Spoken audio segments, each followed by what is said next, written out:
लेकिन इसी बीच अब नया मोड़ एएसआई संदीप की आत्महत्या को लेकर अब देखना यही होगा कि इस पूरे मामले को लेकर अब जांच आगे किस एंगल से बढ़ती है। फिलहाल आगे बढ़ेंगे, इसी बीच एक और बड़ी खबर का रुख करते हैं। सोनम वांगचुक अरेस्ट केस से जुड़ी इस वक्त की बड़ी खबर सामने आ रही है। आज मामले पर सुप्रीम कोर्ट में सुनवाई होगी। सोनम वांगचुक की रिहाई की मांग वाली याचिका पर सुनवाई होगी। पत्नी ने गिरफ्तारी के खिलाफ याचिका दायर की और मंगलवार को समय की कमी के चलते सुनवाई टल गई थी, लेकिन आज सुनवाई होगी। सुप्रीम कोर्ट में सोनम वांगचुक की रिहाई की मांग वाली याचिका पर आज सुनवाई होने वाली है। मंगलवार को सुनवाई होनी थी, लेकिन समय की कमी थी, जिस वजह से सुनवाई को टाल दी गई।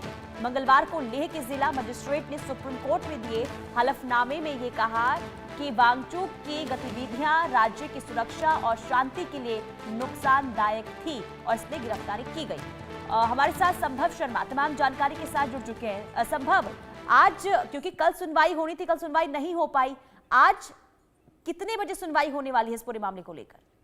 देखिए, आमतौर पे ये मामला 11:30-12 बजे के बीच में आता है और आज भी इस मामले पर सुप्रीम कोर्ट में सुनवाई होनी है। कल ये मामले में सुनवाई हुई थी, लेकिन डिटेल में सुनवाई नहीं हो पाई थी। मामला आज के लिए लगा था। अब आज सुप्रीम कोर्ट इस मामले पे सुनवाई करेगा। लेकिन यहाँ महत्वपूर्ण ये है कि सुप्रीम कोर्ट ने पिछले हफ्ते जब पहली बार सुनवाई की थी तो जवाब मांगे थे। यहाँ पर लेह एडमिनिस्ट्रेशन और उनके साथ साथ जो जेल सुप्रिंटेंडेंट है जोधपुर के, जहां पर सोनम वांगचुक का अभी डिटेंशन है, जो उनका प्रिवेंटिव डिटेंशन जिसे कहा जाता है, उन्हें हिरासत में रखा गया है। दोनों के एफिडेविट सुप्रीम कोर्ट में आ गए हैं। मेरे पास दोनों एफिडेविट्स हैं, मैं आपको पढ़ के बताता हूँ उसमें क्या है। मैं दर्शकों को बताना चाहता हूँ कि यहाँ पर जो डिस्ट्रिक्ट मजिस्ट्रेट है लेके, उन्होंने कहा है कि जो एनएसए नेशनल सिक्योरिटी एक्ट के तहत डिटेंशन किया गया है, सोच समझ के किया गया है और सही है।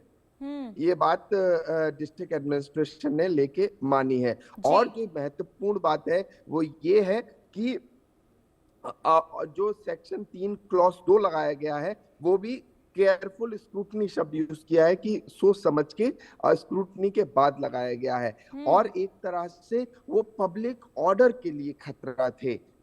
उनका लेह एडमिनिस्ट्रेशन का कहना है कि वो पब्लिक ऑर्डर के लिए खतरा थे और वो जो पब्लिक ऑर्डर मेंटेन करने की बात है उसके लिए कह रहे हैं कि वो उसके लिए खतरा थे। और कहीं ना कहीं जो एसेंशियल कम्युनिटी सर्विसेज हैं जो देनी होती हैं एडमिनिस्ट्रेशन के लिए, प्रशासन के लिए, वहां वो एक तरह से रुकावट बन रहे थे और इस वजह से उनपे ये नेशनल सिक्योरिटी एक्ट लगाया गया है। और सिक्योरिटी ऑफ स्टेट राज्य के लिए खतरा थे। इस पर भी बिल्कुल अब देखना यही होगा कि कोर्ट में जो आज बातें रखी जाएगी, जो याचिका लगाई गई है रिहाई को लेकर, आखिर क्या राहत मिल पाती है या फिर आगे ऐसे ही, यानी कि जिस तरीके से हिरासत में लिया गया अभी पूरा मामला कोर्ट तक पहुंचा, देखना यही होगा इस पूरे मामले को क्या होता है। बहुत शुक्रिया संभव, तमाम जानकारी हम तक पहुंचाने के लिए। नजर बना के रखें, तमाम अपडेट्स आपसे लेते रहेंगे। कुल मिलाकर देखिए, सोनम वांगचुक जिन्हें गिरफ्तार किया गया और गिरफ्तारी को लेकर जिस तरीके से बवाल हमने देखा था, हालांकि इनकी पत्नी अब उन्होंने सुप्रीम कोर्ट का रुख किया है, रिहाई की मांग वाली याचिका दायर की गई है।